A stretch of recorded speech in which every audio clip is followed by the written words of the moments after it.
two, and we had two.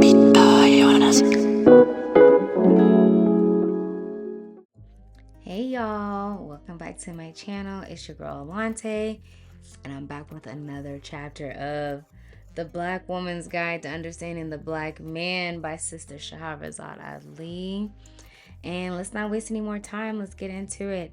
I have been stalling on posting this chapter because it is a long, lengthy chapter, and your girl was getting tongue-tied. I don't know what was going on in my mouth. I couldn't enunciate words. Like, I was having a hard time. So hopefully I can get chapter 21, chapter 2 out. It starts on page 21 and it ends on page 46. So yeah, 25 chapters. See how my brain is just 25 pages. And this chapter is identity. So I got a good, you can see this is the intro of what she has before reading the chapter, so you can get an idea of what's going on. All right, let's dig in. Trying to identify the black man, or to get them to uniformly identify themselves, is quite complicated. The cause of this complication is his overall unfamiliarity with his exact origin, aims, and purpose. Over the past 50 years or so, they have changed their titles several times, so it is obvious that they are periodically undecided about who they are and unable to settle on a word that aptly portrays who they wish to be. They have been called niggers. This hard ER. Nigras, and claim that they do not like this label. They still tend to use this term with each other, vacillating between using it to express fondness or as an insult. By order of the more educated among them, they settled for Negro for a short time. As years passed, they outlined another reference. Contrary to their previous position of claiming they hated the term, they, after much prompting, preferred to be recognized as black. Their latest preference is to answer to being an African American or just African. He does not seem to be primarily concerned with locating the place of his beginning. He seemingly is satisfied with settling on the African continent as his homeland. It has proven impractical to question them as a group regarding their identity, and the closest they come to being unified is to collectively state, "I am a black man," and they deem this answer to be sufficient to define for their women and the world who they are and what their needs consist of. Obviously, this system of vague explanation has not worked. He has been so excited about his physical freedom for the past 35 years or so that he feels no compulsion to study or gain knowledge about how his slave history impacts on his current behavior. This is strange indeed, since most academias agree that a knowledge of one's history makes life more valuable. It puts control on negative actions and allows sane choices to be made according to the potentialities available to a person with a certain kind of background. He has chosen to skip a detailed study of what happened to him during slavery. This study should be performed, not for blamability on the perpetrators, but to debrief himself and rid his subconscious of any psychological emasculation resulting mentally or genetically from that experience. An experience that was so devastating that its latent memory has seemingly contaminated his sperm and deranged him, rendering him unable to even think himself out of his misery. Each generation unavoidably feels the frustrating pangs of unresolved conflicts left unattended by their predecessors. They want answers. Youthful black males are starting to crave information and public acknowledgement of his African culture. What is culture? Culture contains rites, qualifying tests, and other values passed from one generation to the next who are emotionally connected by nationality, including skin color. Culture serves the purpose of functioning as a moral compass to direct and monitor people to keep them on the right track to preserve their ideas. Using this definition, it is plain to see that the black man is not earnestly trying to adopt his black culture. In fact, he is far from it. As usual, many of them are starting to express their dissatisfaction angrily. They are not really hostile, but they feel like their ego has been damaged or that they have been punked out in front of the whole world for not getting what they think they deserve and what they have been fighting for. They are an overly sensitive emotional group, so they derive a short lived surge of power from talking rough to non blacks in authority. Next, he says he wants to reclaim his righteous character. So, what is character? Character is a gradual process of development guided by specific attitudes, philosophy, ethics, and a clear sense of right and wrong. It must first be planted in an individual by a mother and cultivated on a daily basis. It preferably should be endorsed by the father and recognizable in the surrounding community. The black man has not had the benefit of these interpersonal systems, so it is no great wonder that the adult black man do not possess similar recognizable traits of character. Their behavior and practices have been developed from a conglomeration of foreign ideas he has been surrounded with since birth, so he has been unable to settle on a definite scope of black male characteristics. He has wasted an entire generation being indecisive and unorganized, resulting in no establishment of traits for himself or his now unruly offspring. Instead, he has spent the last 40 years trying to find work, himself, and a mate while experimenting with opposite ideas. He spent money on the side trying to have a good time. According to this study, the biggest breakdown of any sensible character values, as vague as this may seem today, occurred in the 1960s. This period of the black man's life signaled a change in his priority schedule and a reorganization of traditional and basic social practices. Little beknownst to him, the 1960s also provided him with the last platform he would ever have to design plans to ensure he and his family of having a prosperous and praiseworthy future. And he blew it. His children today, especially the sons of these black men, have never been told about what happened during that time or of the political and permanent ramifications of the lifestyle choices made by their parents. It must now be explained to them so they can understand how and why the black man wound up in his current condition.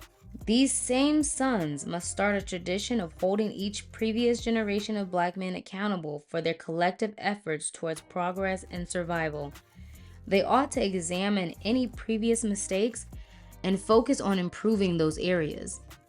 It is pointlessly futile for each oncoming generation to have to start back at square one trying to repair the exact or worse conditions endured by their predecessors. That's exactly how it feels too. Like, it feels like we've been going backwards. Like, how are we not stronger in our family units than we were back in the 60s and 50s or even in slavery time? Like, how were black families stronger back then than they are now? It makes no sense. None of the problems are new, yet no evaluation is ever made on the feasibility of typical solutions used to better the overall quality of life for African American peoples.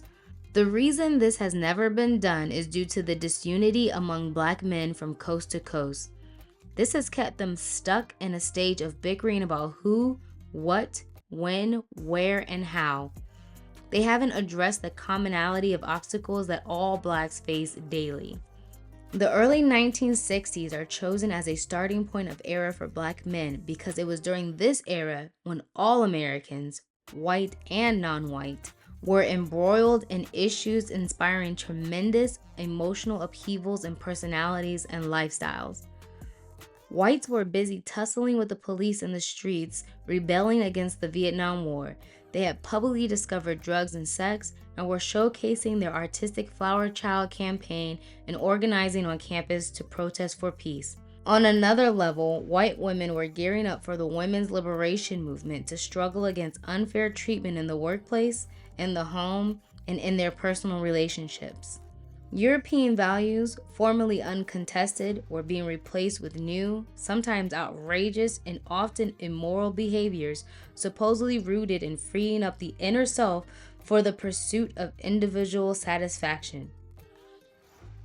And look at us now. Shout out to the women's liberation movement. White boys of draftable age created, for the first time in America, a climate which prompted others to say no to requests placed upon them by the government and the nation. The breaking of this tie and the survival of those who declined to obey signaled a new option for anyone who preferred to maintain individual choices or opinions about every aspect of daily living. Youth started to reject and refuse many of the values their parents had maintained throughout their entire life. It was a new day. The civil rights movement, such as it was called, began exploding. Black men sprouted voices and long suppressed complaints were finally noisily announced. White women and girls commenced to join the civil rights protests and for the first time functioned in close, intimate contact openly with black men. Their presence drew the attention of the black man, and interracial sexual involvements milked much of their energy and reduced their anger at all whites considerably. His expanding ideas incorporated his wardrobe too. In the grassroots unit, they began to wear African symbols while others adopted the absurd flair of Superfly, a popularized fictional black pimp. They sported the afro hairstyle and danced to good music in a flurry of new nightclubs and social spots. The excitement was kept aflame with new words like honky and pigs echoing from the parched throats of black men. Other words contained demands for freedom and justice and equality. He also beckoned for recognition, integration, and acceptance. He did not know that the difference between those two sets of requests were as opposite as day and night. Black men were creating their own stimuli to help them throw off the yoke of racism and self-incrimination they had slept with for over 100 years. President John F. Kennedy sent the first troops to Vietnam, which turned out to be a bottomless pit demanding thousands of recruits shipped daily to feed its fury.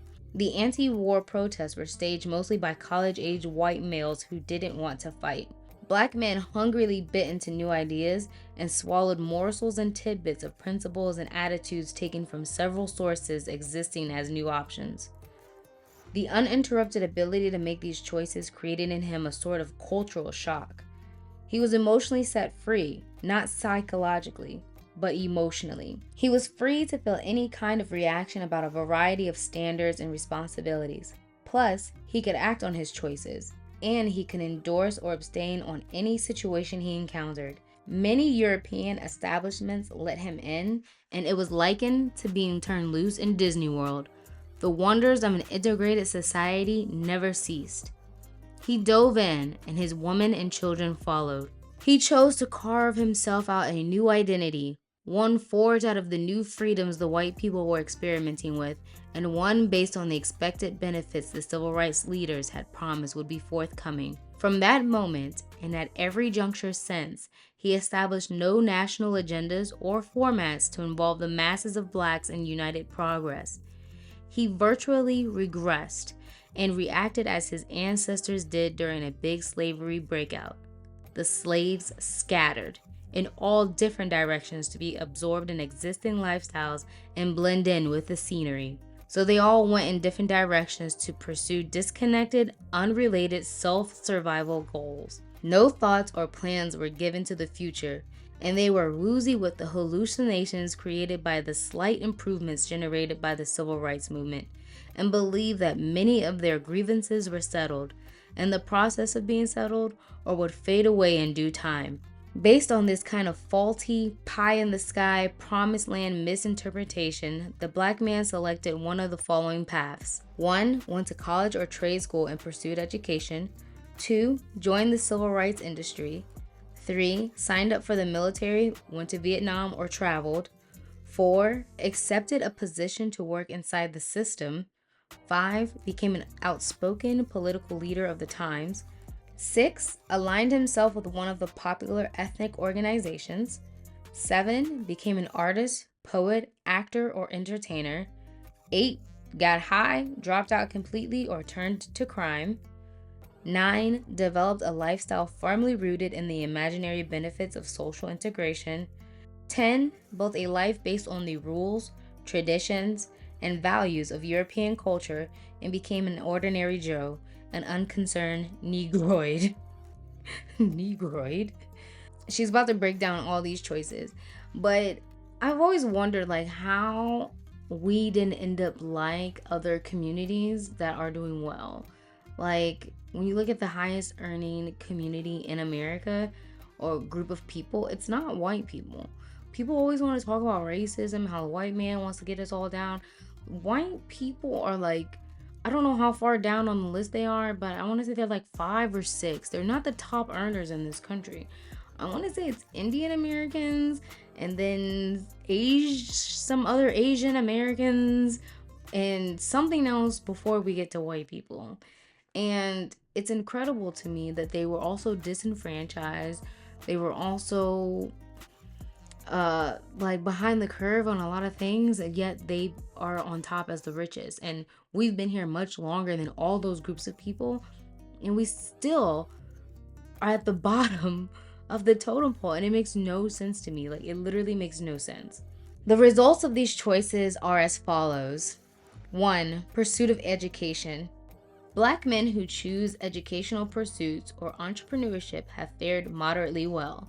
They prepared themselves to qualify to apply for better paying jobs, which provided them with hospitalization, life insurance, retirement plans, and a routine work schedule of paychecks. They became examples of achievement, overcame barriers, and delved deeply into qualifying themselves to be at that time what was known as a credit to his race. Still, others worked in professional capacities for white-owned firms and delivered to them the finest ideas and creativity that the black mind could conceive. They established a system of class distinction among other blacks, a separation based on high earnings called the upper class or well-to-do families. They felt completely removed from the problems and concerns of the less qualified blacks they left behind. Because of their imitation of success according to European prerequisites, they alienated themselves and lost their identities on another level. They started to believe that they were just a person and equal to any other person, no matter what color. 2. Join the civil rights industry. These black men soared high in the public eye for quite a while. They were portrayed as charging warriors working on the front line for desegregation of public facilities, sexual integration, and social reform. They were fiery speakers, available spokespersons, and delighted in outlining political strategies to reach their goals. They played on the emotionalism of the people, white and black, and believed that if blacks were permitted to infiltrate white-owned businesses, industry, education, and neighborhoods, that they would prove themselves qualified to function on every other level.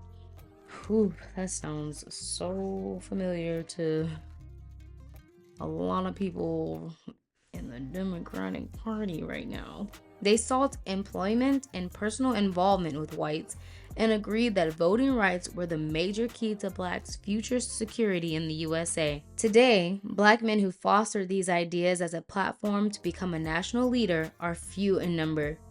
Many have disappeared due to death, burnout, ego damage brought on by rejection, or their eventual failure to convince whites, either through the courts or fervor-filled dialogue, that blacks deserve special attention and favors. Many went on to organize national agencies founded on loosely related principles of the civil rights movement, and these too ultimately faded from powerlessness and their inability to re-inspire the desperate displays of emotion required to maintain their platforms. They are rarely even mentioned anymore. 1 or 2 remain as a representative of the entire group.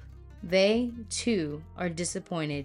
They grew few permanent fruits from their labors. The benefits they pleaded for are today found to be lacking in helping blacks attain food, clothing, and shelter. But they did make it possible for blacks to spend their money in any white-owned establishment they please. Join the military. Back in the day, joining the service appeared as an honorable option for many black men. It also gave them an opportunity to take training courses, prove their physical abilities, and work as a team with other men. They perceived the military as a gigantic masculine club where they could compete, shoot guns, travel, meet women, earn pay, send a stipend home, gain veterans benefits, medical care, extra points on silver service tests, VA loans, college grants, and of course, the special pride of wearing their uniform to church and walking around in their neighborhoods. I feel like besides going to church, because a lot of people don't, a lot of men in particularly don't go to church anymore. All those other things are still are still the appeal to joining in the military to this day, in my opinion. It additionally provided them with a process which they had to qualify to go through and earn recognition and respect for passing various tests in a man's domain, the war. Some protested the war in Vietnam, while others praised their involvement, and if they survived, came home bragging about their war conquests. If they had any doubts about their citizenship before they went in, by the time they came out of boot camp, they were true Americans, firm in their inclusion as being useful, needed, and trained. As usual for many black men, military service further alienated them from their true nature, culture, and character. They had to be unified with American ideals in order to enlist, and they had to be totally mentally committed beyond testable doubts of their allegiance to Old Glory and all it stood for. They also saw participation in the war as a way to prove that they were willing to join forces with white boys and fight for the country they all loved. Today, those who suffered near mortal injury have their aching disabilities to remind them of that involvement. Some wound up mentally ill due to shell shock or Agent Orange. Others, bound by encapsulated memories of the vivid horrors of war, just never recovered from the ordeal. The black man found that he did not have the killing nature of their Anglo-Saxon comrades and were not accustomed to destroying people who had not personally offended them. Initially, they tried, as they had been trained to view the Viet Cong as evil and a threat to their free way of life. But soon they concluded that the war was unorganized and that they had been shoved to the front lines and promptly being killed. And they also realized that racial prejudice, segregation, and rejection based on his color was thriving strong and well in the military ranks. His next surprise came when he got back home, and after a quick flurry of praise and center attention from his neighborhood cronies, and the rapt attention he received from his family while reciting war stories, things went back to normal. He couldn't find work, he had bad dreams of guilt, and his mind kept returning to war scenes where his own fear had made him shudder, retch from bile in his throat, or lose control of his bowels. He felt angry and used. Uncle Sam had let him down. He was out of sync with the times, and people got tired of hearing the same stories over and over. He was disappointed. The war had taken complete control of his mind and body and would take him years to recover. Thousands lost their lives or limbs. The Vietnam War started in about 1969 and lasted approximately 15 years. Sheesh. Oof.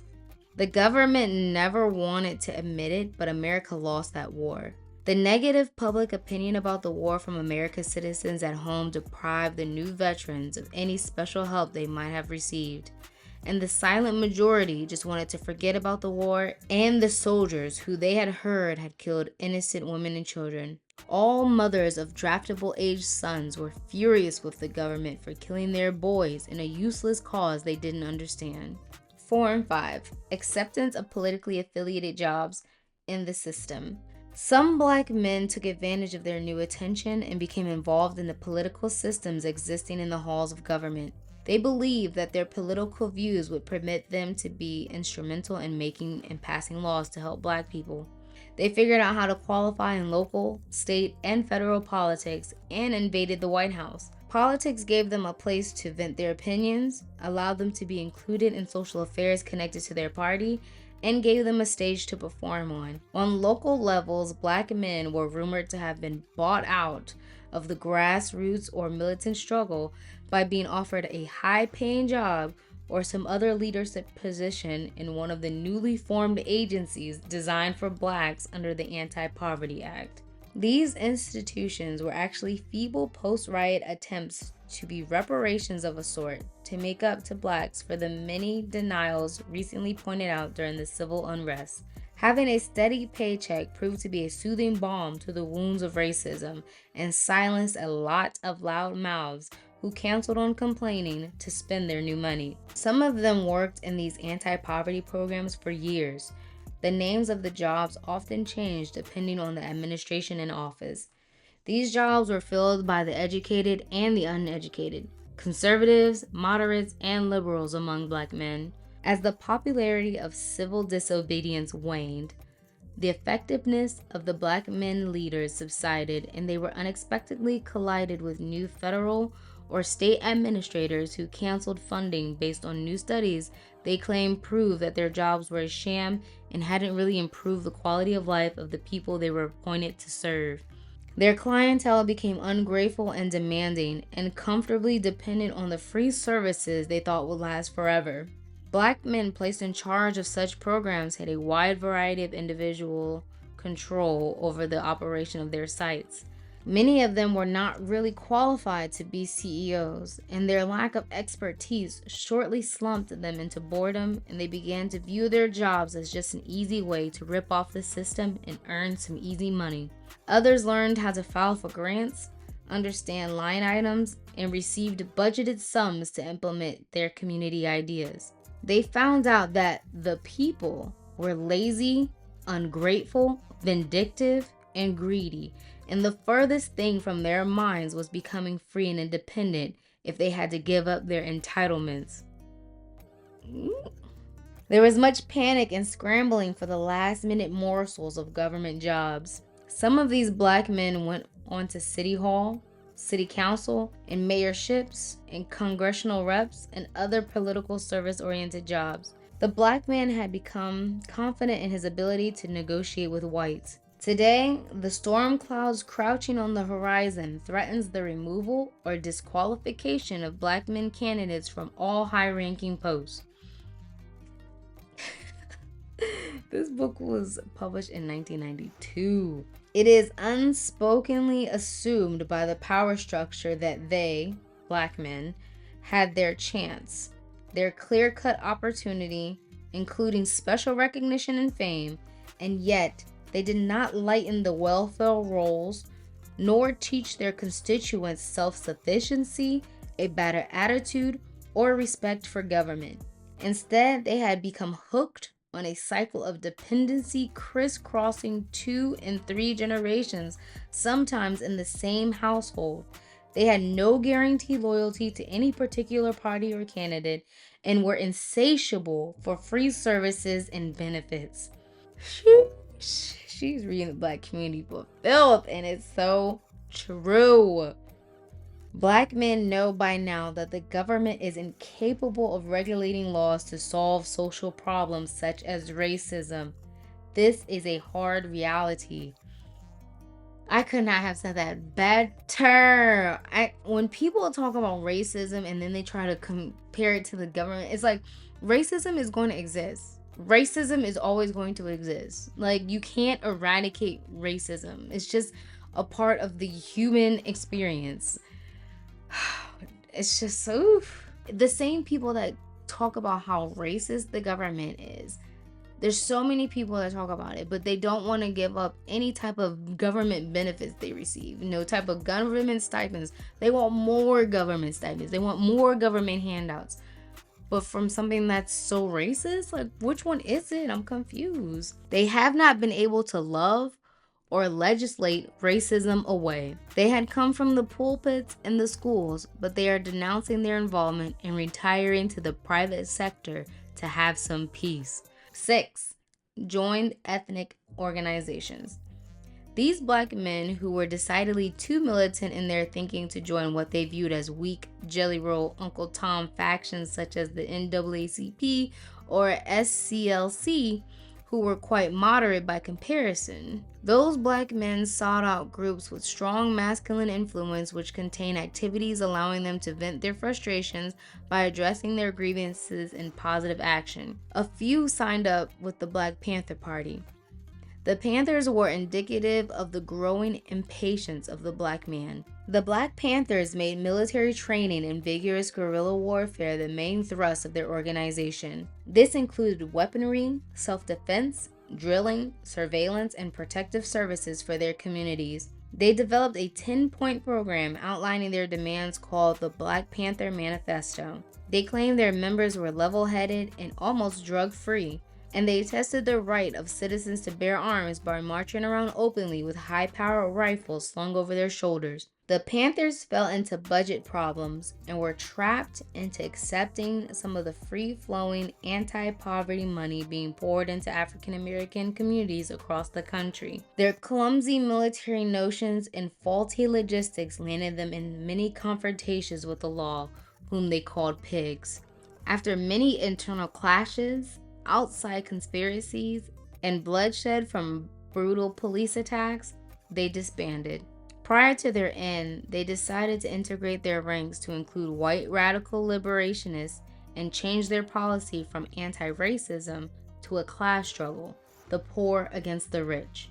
All of the black men heading up the Panthers retired in shame or embarrassment, but the Panthers made an impressive sight in their black tams and red and black uniforms. They provided many black men with an outlet to practice leadership and obedience, gave them a home base, a place to belong, and a chance to confirm their identity as strong, brave warriors ready to die for their cause. They should have been ready to live for it. The black college campuses were alive and bursting with student protests. Other black men opted to join the Nation of Islam, a stable-appearing religious organization who called themselves Black Muslims. They were most powerfully rooted in Chicago, Detroit, Philadelphia, and New York. The Muslims eliminated any concept that God was white, gave up their slave name and received an X, refrained from eating pork, formed black-owned businesses, respected black women, and obeyed moral codes. They offered black men a chance to be independent, said they wanted separation from whites, and taught the black man that his real God was black, named Allah, and that his leader was his last messenger to his people. Charges of racial hatred directed towards whites and mumblings about black supremacy frightened off many blacks and kept them from joining the group. The Muslims were against social integration and strived to teach black men to be independent and clean living. The arts. Black men choosing the arts as painters, poets, actors, or entertainers enjoyed a brief but fertile period of special notoriety and success. Black art became avant-garde. Such anger had never been expressed in any medium. Black men sported pullover shirts called dashikis, allegedly fashioned over African garbs, but really manufactured by the Japanese. They took African names, some too difficult to pronounce, making the titles short-lived. After a few years, fashion trends changed. The dashikis faded, they got haircuts, put their shoes and socks back on, and got a job someplace, not out here barefoot. Few pieces of their original artwork is available today. Many of their poetic rantings served to gain enough attention from the elite white liberals to get them invited to their social affairs for readings. Many times they provided the entertainment for the evening and permitted whites to relieve themselves of some sort of capitalistic guilt by sitting quietly in rapt attention while a black man stood on the podium blaming, cursing, and insulting whites for their racist, genocidal behaviors. It was a weird set, but many black men provided this special service to interested whites. People still do that today. Just the rants is crazy. For a while, many of their poems, plays, or short stories were included in African American history classes on the university level, but were restructured somewhat.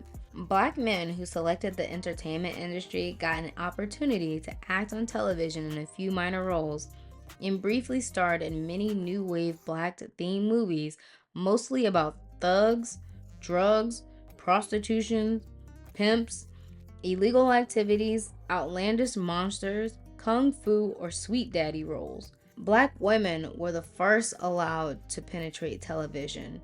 And it was later that black men garnered roles which portray them as intelligent, contributing human beings in realistic, viable positions. Many turned to comedy, singing, and dancing. Black men created and named many popular dances mimicked nationwide. They wrote and performed songs and musical pieces and were featured on television on rock and roll shows or specials. Their tunes made the rhythm and blues charts, and they enjoyed immense popularity, which they were grossly underpaid for.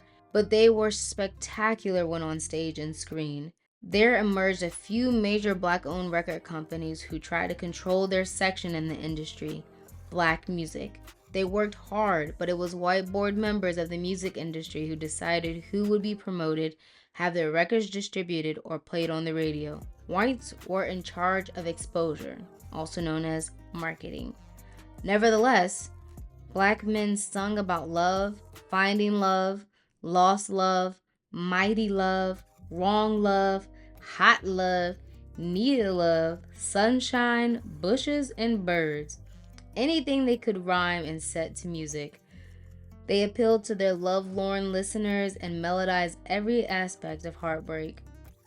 They saw no need to sing about their African roots, but they enjoyed the success of being what blacks referred to as nigga rich, which is a temporary conditional period of having control of large sums of money and material possession, mostly by those who are not used to having any. Some of their music is being used as the background sound for other artists who talk poems. 8. Drugs, prison, and society dropouts. Naturally, not all black men picked sensible lifestyles grounded in legality. Some got strung out on drugs like heroin, which was most popular at the time.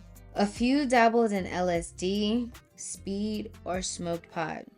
The more elite snorted cocaine in their private sets. Everybody experimented with drugs, but some got addicted and declined in productivity, becoming the street animals foraging for money to get their fix. The more industrious ones sold the drug itself, had big fine hogs, elaborate wardrobes, hostels of fancy women, black and white, and lived surrounded by their black men who served as their flunkies. They had flashy jewelry and sponsored many immoral parties. These black men considered black men not involved in the slick life as square or green. They made little permanent progress despite all the money they handled, as they were not the least bit concerned about preserving black culture, pride, or social advancement. They lived in a gritty underground world of their own. They dragged many wayward black women into their mirror of filth. Yet these were the types of black men portrayed as heroes or role models for younger black males in what the critics termed as trendy blaxploitation films. The pimps and drug-dealing black men were featured as a mighty cool, sharp dressers who did whatever they wanted to do regardless of how the man, aka white police, felt. Their behavior and fashions were imitated by adult black men of that time who tried to dress, walk, or talk like drug-dealing pimps on the screen. That's still the same to this day. Like, degeneracy, I don't know why in the black culture degeneracy is placed on a pedestal, and people that are actually doing well, that are eloquent speakers, that are put together well, are considered the nerds, the squares. It's like, what? The only black person that people are willing to be like, oh, they speak well, they're proper, blah blah blah, I feel is Obama.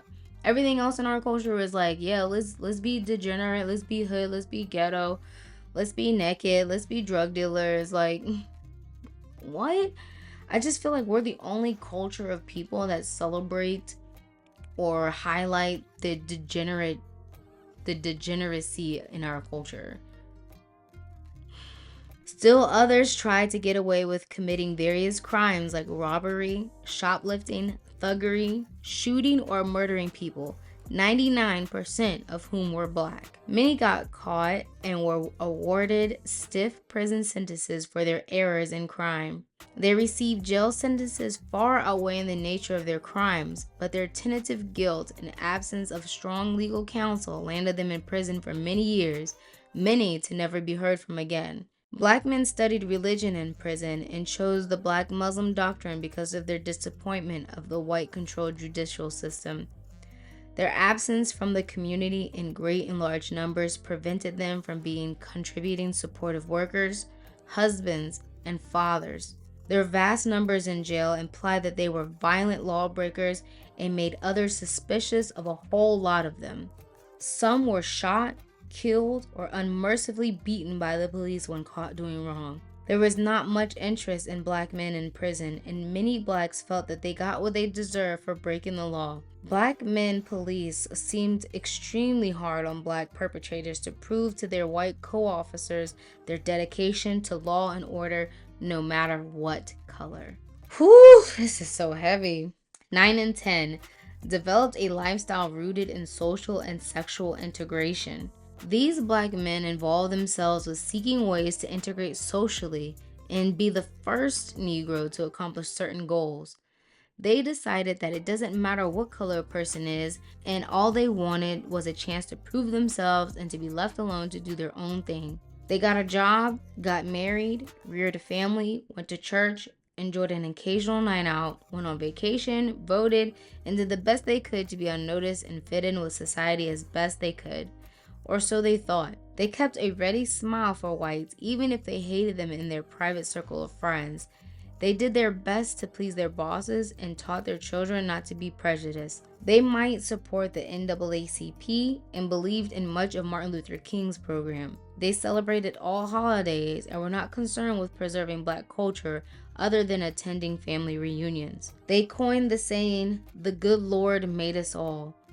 They sent their children to church to pray to a white God, bought their daughters white dolls, and watched their sons play cowboys and Indians, the good guys and the bad. He hung pictures and portraits of Caucasians in his home, mainly John or Bobby Kennedy. The Jesus picture on his wall seemed to have eyes that followed you around the room, no matter where you stood. That's creepy. If a black man was included, it was Dr. Martin Luther King after his death. Otherwise, it was okay with him if white families appeared on his yearly calendar that hung visibly in his home 365 days, year after year. And his full-color Bible contains several pages of holy white people in various settings in the Holy Land. Many felt at odds with the mothers of their children and were not on hand to help raise or train them. And when they did see their children, they did not talk about being black, Africa, culture, or what it takes to be a good black man. They expressed no opposition to what their sons were being taught in school or at home. They left child rearing mostly to the mothers, the school, and the church. They felt no compulsion or obligation to reinforce old, outdated, unimportant black history stories. They themselves had long since disregarded all that black stuff. Things have not changed much. And they talking about in the 60s, and both, I told you guys in the other video that both my parents didn't grow up with their father, so that's certainly true for my parents. They were both raised by their mothers and their mothers only. Well, in their village, which consisted of uncles, and then, like, for my dad, his grandfather and stuff like that, but not their fathers. It was during this period that the black men planted the idea that they, black men, wanted to be judged and accepted on their individual merits and not counted with or included with other black men. They did not realize that psychologically this mode of thinking would isolate and separate them even further from identifying with each other or acknowledging their brotherhood rooting and coming from the same background and nationality. They commenced to do everything they could to convince whites that they were different and not like the rest of them. The house Negro and the field Negro had come to their final parting. On examination of the 10 major choices that broadly describe the lifestyle selections made by black men 30 to 45 years ago, it is clear that few of their choices fostered retention of black culture nor reinforcement of African values or traditions. No guidelines were developed or substantiated from one generation to the next. It is incredulous for the black man to now expect his son to respect or love their blackness or to be conscious of what their foreparents endured, since he did not teach it to him. And now this is what, 65, 80 years ago that she's talking about these men. It is time to look at the original tactics used to manipulate him into forgetting his identity during his initial enslavement. During a time when he was treated as a prisoner of war without the Geneva Convention, the slave master used a two-level process to force the black man into developing amnesia so he could be used as a tool for labor. The first level consisted of 1. Physical trauma, a ploy implemented by long-term, uncomfortable transport by ship across the ocean in cramped, overcrowded, inhumane corridors below deck, where he was stacked like sardines and left to sleep in his own excrement. 2. Disorientation. The ships took him to a land geographically unfamiliar to him, containing foliage, wildlife, and a climate he was not accustomed to, and it was far, far away, many days and nights. 3. Hostility. He was treated badly, disrespected, rough-handled, chained, and rendered helpless, and then forced to watch the brutalization of his mother, his woman, and his children. The second level, a more devastating one, consisted of 4. He was prevented from speaking his own language. Languages are sounds used to transmit and receive information to reflect the intensity of ideas, express history, and describe things indigenous to a particular people. Prohibiting his language stopped black men from communicating with each other and broke ties. 5. His name was changed. The slave master insisted on renaming his charges according to his own whims, ignoring their given names. It was important to impress upon the black man that he was no longer the same person, so he was given a new identity in a new land with a new status as a slave. 6. The slave master abolished his religion. His God concept was taken from him to prevent him from receiving comfort or calling on his own Lord for help. His God was replaced with the white man's God, another white man who was more powerful and currently in charge of him. Religious authority was redistributed by changing it from black to white. This is not new information. Practically all black men know that their ancestors were stripped of their names and religion while in slavery. But the reclaiming of these two important identifying features has never been paramount enough for him to address the issue on a national agenda. The question becomes, how can he reestablish his own culture or identify his own identity while still clutching to the European labels forced on him during his enslavement? The only part of his cultural traditions the slave master allowed him to keep and maintain was sport and play, under the auspices of,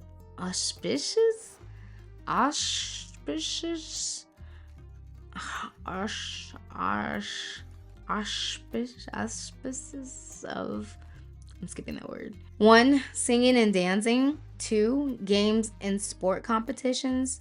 3. Making jokes and playing the fool. These 3 are the components that are now looked upon as skills that the black man specializes in to a fault. They are activities for which he is best known and most sought after for today. That being true today is crazy. Singing and dancing, games and sports, making jokes and playing the fool. I don't like how accurate this is. He is acclaimed an expert in these categories, and they gain him recognition, earn him the most money, and make him the most admired. He can be found exhibiting these attributes for a fee or free in front of whatever audience is available. He is accustomed, in certain circles, to be called upon to do his little dance, tell his little joke, or demonstrate his physical proficiency in some sort of challenge. He takes pride in being singled out or requested to show off his special talents. He delights in some people referring to him by saying, "That nigga is crazy." She uses the N-word with the hard ER. I don't really even say the N-word with the A, but the ER is crazy. By saying, "That nigga is crazy," or "You are so funny," or "You crazy." Sadly, when he responds, he is.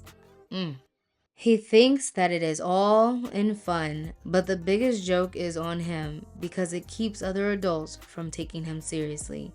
These actions proliferate a behavior he perfected during slavery to stay on the master's good side. Unfortunately, this behavior is also part of his identity today. Currently, the black man refuses to give up the names the slave master saddled their family with, so his identity remains clouded by names connected to the other nationalities from all over Europe. He insists that his name is now his own. Another unique aspect of his name problem is that black men, especially those claiming to be versed and trained in psychology, have not investigated or reported on the significance of the black man carrying a white man's name or how it affects his mental status. Black male psychologists are remiss as scientists due to their collective refusal to bring attention to the negative psychodynamics inherent in taking a man's name and religion from him. The black man's ego derives its energy and motivation from identifiable points of basic reference, such as by the name one is called by or answers to. They have failed to address the virtual impossibility of the black man reclaiming his cultural roots while maintaining and protecting the very symbols and systems used against him to control his body and mind during slavery. The slave system was a very well planned and thought out process which contained no useless motions or insignificant techniques. So if the main possessions taken from the black man was his name and his religion, obviously they are most crucial elements that have the greatest influence on a man's mentality, strength, and confidence. Black men use the following excuses for holding on to their European names. 1. A name is not important, it's what you do that counts. 2. It doesn't matter what they call me, just give me a chance. 3. Some are too embarrassed or ashamed to announce to their friends, family, or white counterparts that they are reclaiming their own historically black names. 4. They don't want to go through the rejection or mockery from family or friends, especially from their mothers and their women, who may refuse to refer to them by their new name and make a mockery of them. 5. They think changing their names will be disrespectful to their parents who gave them the name at birth. Possibly they are even named after a now deceased popular relative. 6. The idea of informing their church, club, co-workers, or children and mailman of their new name is an overwhelming thought to them. They are apprehensive about the resistance they expect to encounter from all of these groups. 7. They don't want to cause a problem on their jobs by informing their white bosses or personnel office of their new name or why they changed it. 8. They are emotionally connected to their name, having been taught that it is their Christian name. 9. They don't know how to change their name and they think it will ruin their credit or cause them problems with the IRS. 10. They don't know any African or Arabic names. What they don't know is that American laws do not prevent or oppose an individual from changing their name. It is relatively simple and inexpensive to do. A name change does not interfere with records on file at the credit bureau or post office or library. All one has to do is inform all of the people he does business with. Changing one's name will not cause problems with the IRS because the social security number remains the same, as does the driver's license number, voter registration, or any other numerical code or symbol connected to the individual. The only change that takes place is a psychological one inside the black man himself. A part of his self-pride returns as he signs and answers to the name of his forefathers. Correcting his name serves as a reminder, a bond, an attachment with his glorious pre-slavery ancestors. Public proof of the black man's intentional disconnection and subsequent rejection of his black name was internationally demonstrated when famous author Alex Haley presented in his Roots book in the late 1970s. Haley, an expert writer and historian, embarked on a lifelong project of tracing his personal family tree all the way back to Africa. In 1776 and 77, he delivered up his findings in both book and movie form, for which he gained worldwide acclaim. Mr. Haley spent all that time and energy invested a tidy sum of money, and became consumed day and night for many years with his project to trace his family to their pre-slavery existence. He wrote vividly about his findings and then allowed them to be cinematized as a documentary starring major black actors. One of the most moving, heart-rendering scenes was when Alex Haley finally meets the living proof of his lineage. He traced his source to Kunta Kinte. Kinte was his family's real name. Haley's book depicted scenarios where Kunta Kinte was forced to give up his name and religion by slave masters who captured him. Despite all this proof, Alex Haley returned to America as Alex Haley, and still today answers to his name, Alex Haley. How can that be? Here is the one black man in America who knows for an actual fact that his real name is Kente and not Haley, yet continues, after gaining full knowledge of his past, to hold on to the name he knows was forced on his family during slavery. I kind of feel like if I found out my name as an adult, my family's name as an adult, I don't think I would change it either. Because slavery is a part of our story. Like, I have more in common with other black people named that are carrying slave names than I do with somebody in a continent in Africa, I feel. I don't know. Maybe that's me being whitewashed or Americanized or westernized, but my entire family has my last name, which is a slave last name, obviously. But it's like, it's just a part of our story now. It's, yeah, somewhere around the line, I could trace back the slave owners that had the slaves in my ancestry, my lineage. But it's like, what would changing my, I don't know. I wonder if that does change something psychologically to be called a different name. I just feel like, I don't know. I don't know. I would be interested to see if it changes something psychologically in people. What do you guys think? Does it? Would you change your name if you found out your ancestor's name, like your family's name? Would you change your name? Let me know in the comments. This issue has never come up, nor has he ever been questioned about it. Alex Haley set a very bad example for black youth because he was in a prime position to demonstrate the act of reclaiming his real family name. It would have impacted on black youth and black adults all over the country and reminded them that the names they have are not their own. But Haley did not accept his real name, and other black men did not think it odd. He blew an opportunity to set a precedent on the importance of re-embracing black kinship for freedom. Haley has also continued to practice the Christian faith after finding out that his family's original religion was Islam.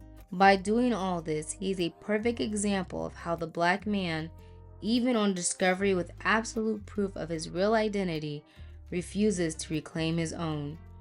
Haley's findings survive as one of the most important historical studies that blacks have ever had access to. However, his findings have not made not one iota of difference in what blacks believe or what they do. His documentation should have, under normal intellectual awareness, been required for reading for discussion by every black child every year that they attend school, but it is not.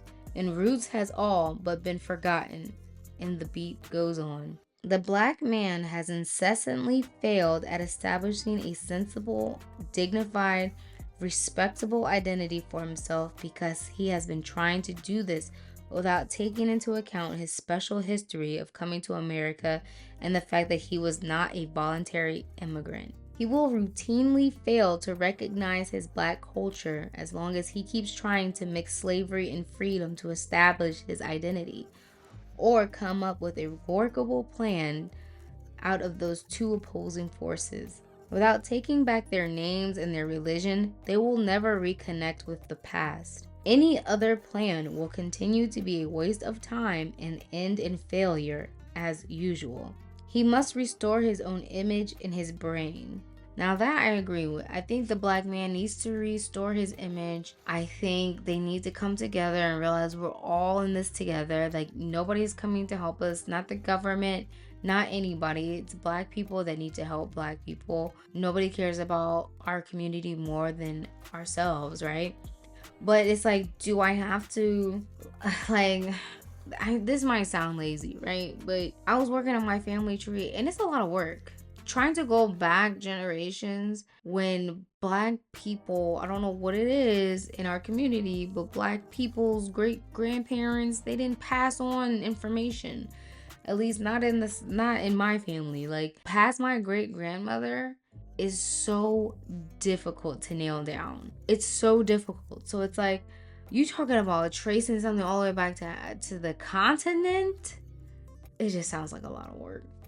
Caucasian boys grow up surrounded by, and in some cases, bombarded by accomplishments of his ancestors. The white male child knows from a very early age that he is most important because nearly everywhere he looks, he sees an image of himself. Every holiday, every celebration, every major event evolves around him and the people who look and act like him. All the history he studies throughout his entire life is about his forefathers who look like him. White parents would not ever consider raising their children completely surrounded exclusively by religious images, holidays, or historical feats that featured only African Americans, Hispanics, or Asians. Never in a million years. But the black man has allowed his children to be reared on a steady diet of pictures, symbols, and information about other nationalities. And he must be held accountable for creating the damaging climate of destruction his brethren are now experiencing due to his blindness. It is his fault that the black man's survival is now in peril. He did not lead his tribe in the right direction, and now that they are lost, he wants to blame others for their bewilderment. Another way black men attempt to reclaim their culture is by joining a club or organization such as the Masons or a fraternity.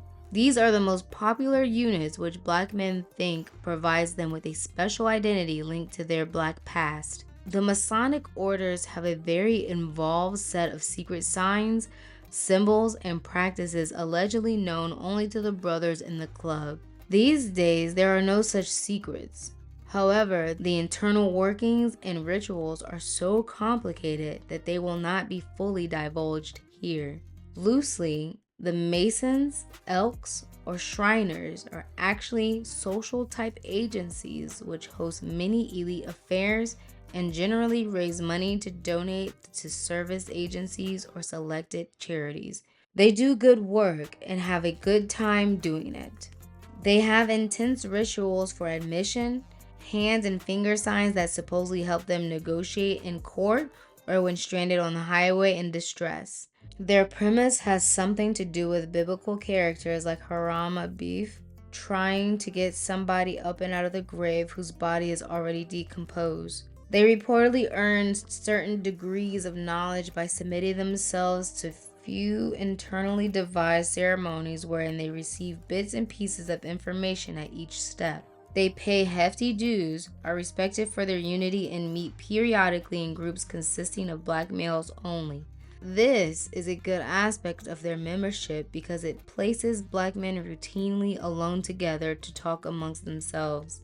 The second most popular organization black men take pride in are fraternities, in which they usually join up within in college and retain their members throughout the rest of their adult lives.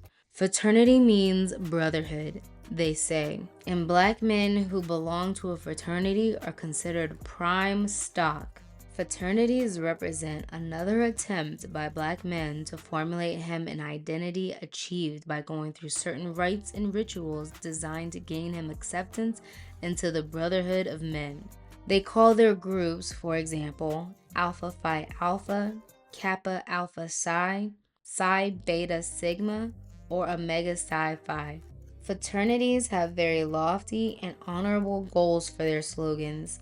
They set high standards for membership and vow to work to serve their communities and to better humanity on all fronts. They have special colors assigned to each frat and are exceptionally proud of their affiliation. They go through a process called pledging, during which they may be required to dress alike, overcome some daring predicament, become servants to the other senior members, or prove their endurance by standing in a certain spot or completing a difficult feat. Part of their initiation is to prove they can survive ceremonial rites of passage. Examples of rites for fraternities and sororities are 1. Tar and feathering. They participate in this rite in the nude and actually get tarred and feathered a little, which is supposed to be symbolic of the slave's experience after being recaptured from running away. 2. The meal. They must eat some type of slop or dish simulated to represent the foods the slave was forced to eat to survive. 3. Walking through fire. This is supposed to be reminiscent of his walking over a hot desert to civilization someplace in Africa. Actual fire is used, and the enlistees must prove their sincerity by walking through the fire, sometimes barefoot. 4. Being lost. Sometimes new recruits are left in a strange place or unfamiliar part of town and must find their way back home with no map or directional tools. 5. Passing food from mouth to mouth. See, this is why I could never join a sorority. Once I learned that they haze people and you gotta go through tests and whatever, and you gotta pay, I was like, why would I do that? I'm too frugal for that. Why would I do that? Why would I do that? No. It's a no for me, dog. Pass. Passing food mouth to mouth. I don't even care what the symbolic reason is. I'm not doing that. That's nasty. That's nasty. Like, half of these tests would tick me off. I'd be like, I quit. I'm not doing this. Kick me out. Anything I ever had to pledge to, it was only Uncle Sam. Oh, only. It was only going to be Uncle Sam. I was going to get paid for it, okay? Coming out of my pocket? No.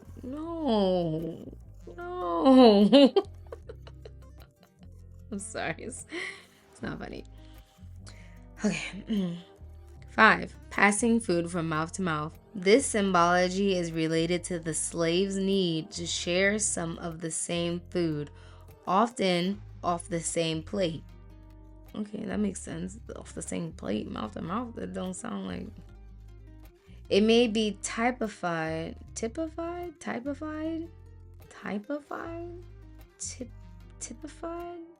by two black men eating off the same bone to emulate the act of sharing everything with a brother. My immediate thought was passing, like somebody having something in their mouth and then they like drop it in your mouth. That's what I was thinking. Because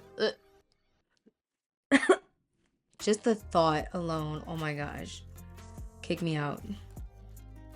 Each initiation is designed to promote each member towards self-reliance. With charter goals like service, high moral character, sharing, building, scholarship, and respect, they are an honorable clique to belong to. Their kinship is recognized nationwide, and they try to keep in contact at their annual conferences or periodic local meetings. Fraternities have produced many confident lawyers, doctors, businessmen, politicians, and leaders. They have a clearly defined identity earned by accomplishing goals that serve as rites of passage for transformation into responsible adults. It is unfortunate that such noble intentions are tainted by them trying to emulate the sufferings of their slavery-bound ancestors instead of their free and powerful forefathers who never arrived on American shores. What they have done is adopted a confusing blend of European, African, and African American historical events and used their conclusions to create rights on all three stories. Perhaps one day they'll explain their reasoning for this. Their rituals contain certain leaps in logic that undermine any real significance they might gain from slavery or pre-slavery existence of black men of old. Black men fraternity brothers retain the slave masters' names and are known to be good Americans. That is the end of chapter 2, Identity. Oh my gosh, it's such a long one. You see why it took me so long to read it? Long. But I have the next 3 chapters highlighted, so maybe I will get through them. The next chapter, chapter 3, is Appearance. So what do you guys think about chapter 2? When it comes to slavery, I mean, both of my parents are from the dirty South, like Georgia and Mississippi, South, right? And I think for me, when it comes to slavery and like when it comes to like my history of being from the continent of Africa and trying to figure out where I'm from, once I kind of learned that those our ancestors, our forefathers sold us, like a lot of people like to talk about how we were taken, we were kidnapped, but a lot of our ancestors were given freely by people that look like us, like sold, traded. Like slaves were a common trade. I mean, even in the Bible, I'm reading, getting deep into the Bible. I think I'm gonna start posting, like, I don't know, things I read in the Bible. But anyway, I'm deep in the Bible, and slave trading was a thing in the Bible. It's like, am I about to be so hung up on like where I came from? I don't know. What do you guys think? Like, I think if my husband wanted to change his name and like I got married and I changed my name, that'd be cool. But do I feel like I need to change my name? No, I don't. Like, personally, I don't. Not in order to feel a sense of pride about myself and where I came from. Like, I'm grateful where I came from up to the lineage that I know, but it's like one of the cons of being a Black American is you really don't know your lineage. Like, we don't know where we're from to a certain point. So, unless we do ancestry.com, do a DNA swab, do 23andMe or something, or whatever, all those kits. There's so many kits now. Unless we do one of those, it's like we'll never know. And I think I've just made peace with that. But what do you guys think? What do you guys think about this chapter? And tell me your thoughts on, would you take your forefather's name? Do you know your forefather's name? Do you know information about your family before they were slaves, before they came to America? Let me know in the comments below. Because maybe I'm just ignorant. But y'all let me know, and I'll see you guys in the next video. Okay, bye.